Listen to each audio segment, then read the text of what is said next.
Bem-vindos ao nosso encontro para análise e perspectivas. Hoje, vamos mergulhar num tema que está pulsando no mercado financeiro atual, sabe?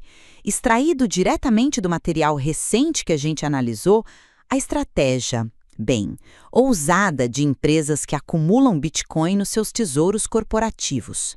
O foco hoje recai sobre a brasileira Orange BTC, especialmente agora, num cenário onde o próprio Bitcoin enfrenta desafios, né? Tendo inclusive registrado um outubro negativo pela primeira vez em 7 anos. Isso, claro, coloca em xeque não só o ativo, mas a própria estrutura de investimento. Exato. E a questão que se impõe e que a gente vai debater aqui é se esse modelo de Bitcoin Treasury Company, ou DAT, Digital Asset Treasury, como preferir, como da Orange BTC, que está listada na B3, realmente configura uma via, assim, inovadora e eficiente para os acionistas terem exposição ao Bitcoin.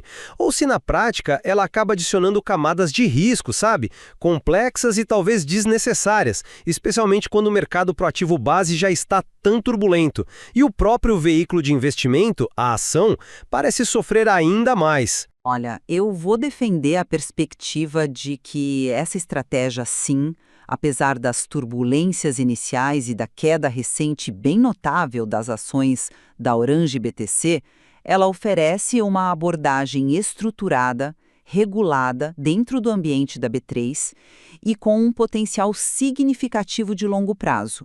Isso para investidores que preferem o mercado tradicional para acessar o Bitcoin, né? Eu argumento que esses desafios atuais são dores de crescimento de um modelo pioneiro aqui no Brasil. E eu vou trazer a visão contrária. Este modelo, na sua concepção atual e como a gente tem visto na prática com a Orange BTC, ele introduz riscos operacionais e financeiros que se somam, e de forma perigosa, à já elevada volatilidade do Bitcoin. Eu vou questionar se os supostos benefícios dessa estrutura complexa realmente superam as alternativas mais diretas, mais transparentes, que estão disponíveis para o investidor, como os ETFs de Bitcoin ou até a compra direta do ativo. A performance recente, para mim, sugere que não. Bom, vamos aos fatos então. A Orange BTC, ela se estabeleceu como a maior Bitcoin Treasury Company da América Latina listada em bolsa. Isso é um marco de inovação para o nosso mercado de capitais. A estratégia é transparente, captar recursos no mercado financeiro para adquirir e manter Bitcoin em seu tesouro, que hoje, veja bem, soma 3.708 BTC. O objetivo é claro, oferecer aos investidores uma forma regulada, simplificada, de exposição ao ativo digital, eliminando aquelas barreiras técnicas e de segurança da autocustódia que intimidam muita gente, né? É fato que as ações, a OBTC3, tiveram uma performance inicial difícil. Acumularam uma queda de 46,4% desde a estreia. Isso levou o valor de mercado da empresa a ser negociado abaixo do valor do seu tesouro em Bitcoin, o que no jargão a gente chama de MNAV, Market Net Asset Value, que ficou em 0,94x. Simplificando, o mercado está avaliando a empresa em 6% menos do que o Bitcoin que ela efetivamente possui. O CEO Guilherme Gomes, ele contextualiza isso dizendo que é um efeito da baixa liquidez inicial, do ineditismo do veículo no Brasil, fatores que, segundo ele, tendem a se normalizar com o tempo, com o mercado amadurecendo e entendendo melhor o modelo. Um ponto crucial aqui que demonstra a gestão ativa foi a recente decisão de recomprar 99.600 ações próprias. Eles aproveitaram justamente esse desconto em relação ao valor patrimonial líquido, o NAV. Essa manobra, pensando no acionista que permanece, é inteligente sim. Aumenta a exposição proporcional dele ao Bitcoin, o indicador BTCA melhora, como se ele estivesse comprando mais Bitcoin, só que indiretamente e com um desconto oferecido pelo próprio mercado. Tem analistas como o Felipe Whittaker e o Felipe Mendes, lá da Inversa, que corroboram essa visão, de que mesmo com juros altos, o modelo pode ser eficiente a longo prazo. E não podemos esquecer, o tesouro em si, o investimento em Bitcoin feito pela empresa, ainda apresenta um lucro de 4,5% desde o início das operações. Tá, permite eu oferecer uma interpretação bem diferente desses mesmos fatos. Essa desvalorização acentuada das ações da Orange BTC, que superou e muito a queda do próprio Bitcoin no mesmo período, resultando nesse NMV de 0,94x, isso para mim não é só dor de crescimento não. É um sinal de alerta claro sobre a fragilidade e os riscos que são inerentes a esse modelo específico. Ele não elimina riscos, ele os transforma e adiciona outros. O investidor, veja bem, não está só exposto à volatilidade do Bitcoin. Ele está exposto também aos riscos operacionais da gestão da Orange BTC, aos riscos financeiros associados à forma como ela capta recursos, seja via emissão de ações ou outra forma de alavancagem, e ao risco que se materializou agora do mercado de ações simplesmente não precificar a ação em linha com o ativo que ela detém. Esse desconto de 6%, olha, não é uma oportunidade para todo mundo, é uma penalidade imposta pelo mercado. Talvez por perceber justamente essas camadas extras de risco, né? A necessidade de usar 1,12 milhão de reais para recomprar ações, embora justificada como compra de BTC com desconto, levanta uma questão um pouco incômoda. Se a prioridade absoluta é acumular Bitcoin, por que não usar esse capital para comprar mais Bitcoin diretamente aproveitando a baixa do mercado? Será que essa recompra não é também uma tentativa de sustentar o preço da ação, desviando o foco do ativo principal? O Luiz Pedro Andrade de Oliveira, analista da Nord Investimentos, ele toca exatamente neste ponto. Ele alerta sobre como esses riscos adicionais de gestão de mercado da ação podem corroer o retorno do acionista que busca só exposição ao Bitcoin.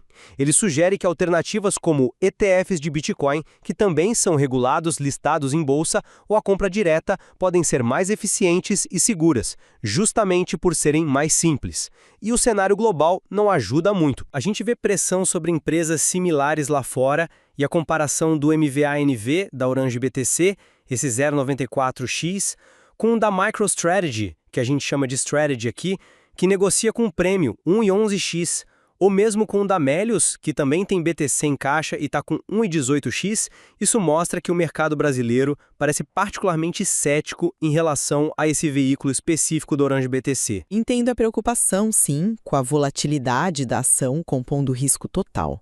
Mas é preciso ponderar o benefício da estrutura, né? O modelo da Orange BTC, ao operar na B3, oferece um caminho regulado e acessível para um segmento importante do mercado. Investidores institucionais, fundos ou mesmo pessoas físicas que têm receio ou simplesmente não querem a complexidade da autocustódia, gerenciar chave privada, segurança digital. Tudo isso encontram aqui uma solução familiar, dentro de um ambiente de governança corporativa estabelecido. A volatilidade inicial da ação, embora seja desconfortável, pode ser vista como um ajuste de preço natural para um ativo inovador nas suas primeiras semanas, primeiros meses de negociação. O mercado está aprendendo a lidar com ele, assim. O foco da gestão e o que deveria ser o foco do investidor de longo prazo é a tese fundamental no Bitcoin e a capacidade da empresa de aumentar consistentemente a quantidade de Bitcoin por ação, o tal do BTC-ação. A recompra de ações abaixo do valor patrimonial é uma ferramenta tática legítima para alcançar exatamente isso, beneficiando quem acredita na estratégia e permanece na ação. Mas veja bem, essa volatilidade inicial custou caro para quem entrou no IPO logo depois, né? A ação caiu 46,4%, enquanto o Bitcoin caiu menos no mesmo período. Isso não é só um ajuste, não. É a prova concreta de que o risco adicionado não é só teórico. Ele se materializou e prejudicou o investidor que buscava um proxy para o Bitcoin. Ele teria perdido menos se tivesse comprado o Bitcoin diretamente. Onde que está a vantagem nesse cenário? Argumentar que é um veículo regulado? Ok, é válido. Mas os ETFs de Bitcoin, que também estão listados na B3, também são regulados e oferecem exposição ao Bitcoin. A diferença crucial para mim é que o ETF tende a ter menos camadas de risco corporativo e de gestão ali no meio entre o investidor e o ativo. A performance da Orange BTC até agora sugere que essa camada adicional, no caso dela, tem sido mais um peso do que um benefício. A regulação por si só, ela não elimina o risco de mercado da ação descolado ativo. Isso nos conecta diretamente a um segundo ponto de discórdia, a eficiência da alocação de capital, né? Especificamente a recompra de ações.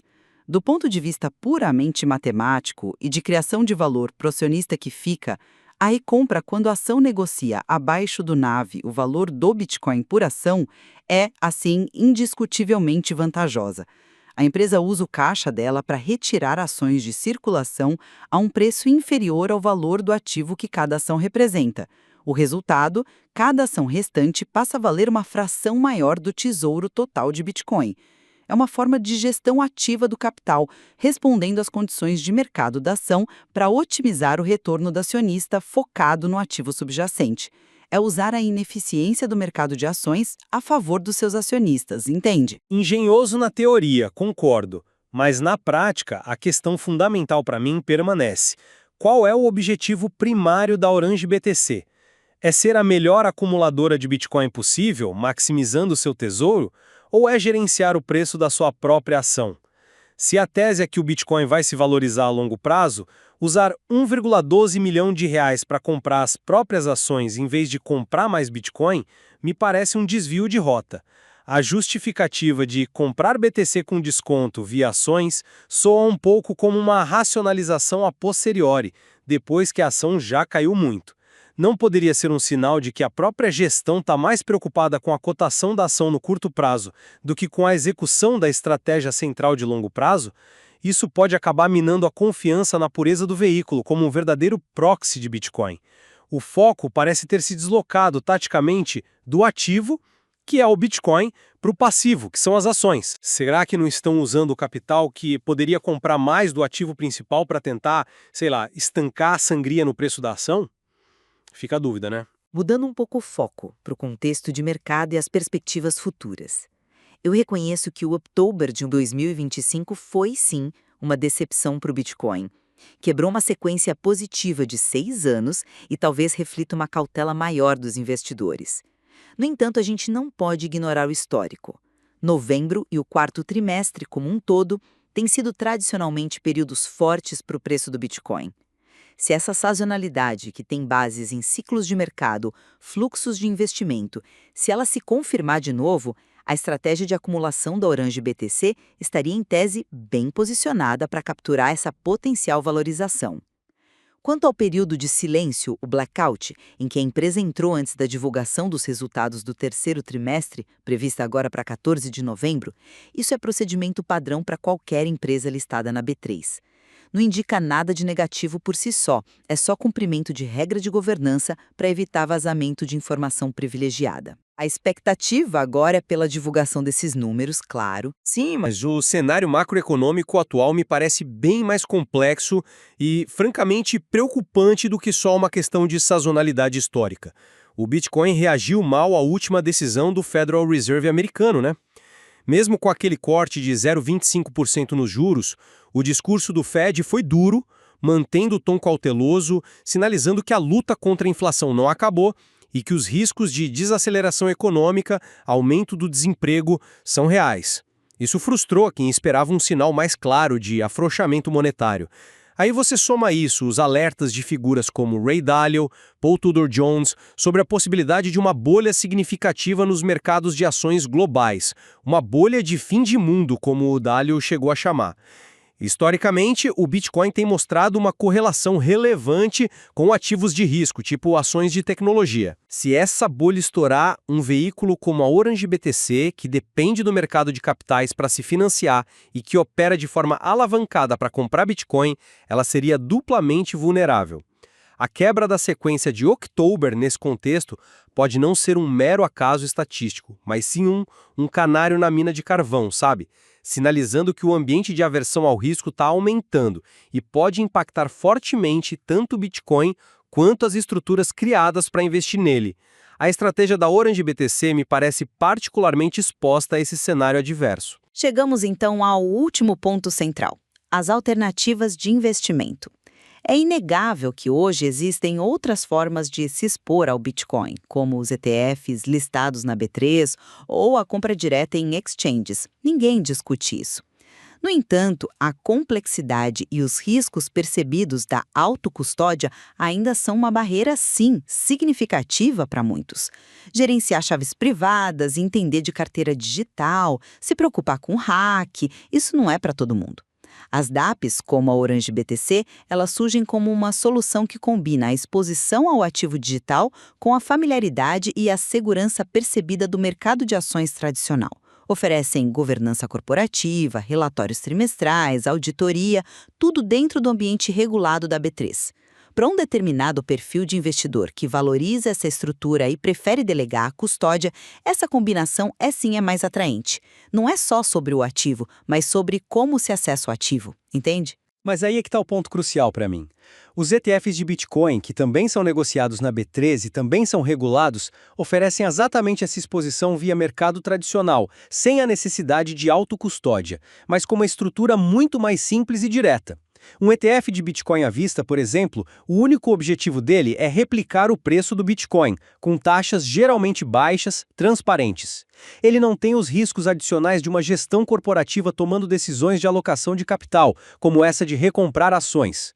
Não tem os riscos operacionais de uma empresa inteira por trás. Não tem a complexidade de ter que avaliar a saúde financeira da companhia gestora. A performance inicial da Orange BTC, com a ação descolando tanto do ativo subjacente e caindo mais que o próprio Bitcoin, demonstra na prática a desvantagem dessa complexidade. Por que um investidor que busca a exposição ao Bitcoin na B3 optaria pela estrutura mais complexa e até agora comprovadamente menos eficiente da DET, quando ele tem o ETF mais simples, mais direto, disponível ali na mesma plataforma? A existência dos ETFs, na minha visão, mina fortemente o argumento de que a DET é a única ou a melhor solução regulada para quem evita a autocustódia. Parece que o modelo DET adiciona uma camada de complexidade que, pelo menos no caso da Orange BTC até agora, não se justificou em termos de retorno ou de redução de risco percebido pelo mercado. Bom, recapitulando minha posição. A Orange BTC, como uma DAT pioneira na B3, representa uma inovação importante sim. Ela tenta integrar o Bitcoin ao mercado de capitais de forma estruturada, regulada. As dificuldades iniciais, como a volatilidade da ação, o desconto em relação ao NAV, podem ser vistas como desafios inerentes a um modelo novo que ainda está buscando seu lugar e compreensão junto aos investidores brasileiros. A gestão ativa, demonstrada pela recompra estratégica de ações, ela visa maximizar o valor para o acionista de longo prazo através do aumento da exposição individual ao Bitcoin por ação, o BTC Ação, e sinaliza um compromisso com essa otimização. E, por outro lado, eu reafirmo que a experiência da Orange BTC até aqui acende luzes amarelas importantes sobre a eficácia e os riscos intrínsecos a este modelo específico de Bitcoin Treasury Company. Essa dissociação entre o preço da ação e o valor do ativo principal, agravada pela volatilidade inerente ao Bitcoin e pelas nuvens carregadas no cenário macroeconômico global, tudo isso sugere que a simplicidade e a transparência do investimento direto, ou principalmente dos ETFs de Bitcoin listados na mesma B3, podem ser alternativas mais prudentes e eficientes para a maioria dos investidores que buscam essa exposição regulada. Os riscos adicionais do modelo DAT parecem neste momento superar os benefícios. Fica evidente que não há uma resposta única, né? Avaliar a estratégia da Orange BTC exige colocar na balança a inovação e o acesso facilitado e regulado que ela propõe contra a complexidade operacional, os riscos adicionais de mercado da ação e, claro, a performance inicial desafiadora. O material que a gente analisou hoje fornece elementos robustos para sustentar ambas as visões. Exatamente, e a história ainda está sendo escrita, né? Vai ser fundamental a gente acompanhar os próximos capítulos. A divulgação dos resultados do terceiro trimestre da Orange BTC agora em meados de novembro, a performance do Bitcoin nesse mês que é historicamente relevante e como o mercado vai continuar a precificar esse tipo de veículo. Há, sem dúvida, muito mais a ser explorado e compreendido nessa fronteira que é dinâmica e, por vezes, bem turbulenta entre o universo dos criptoativos e as estruturas tradicionais do mercado financeiro.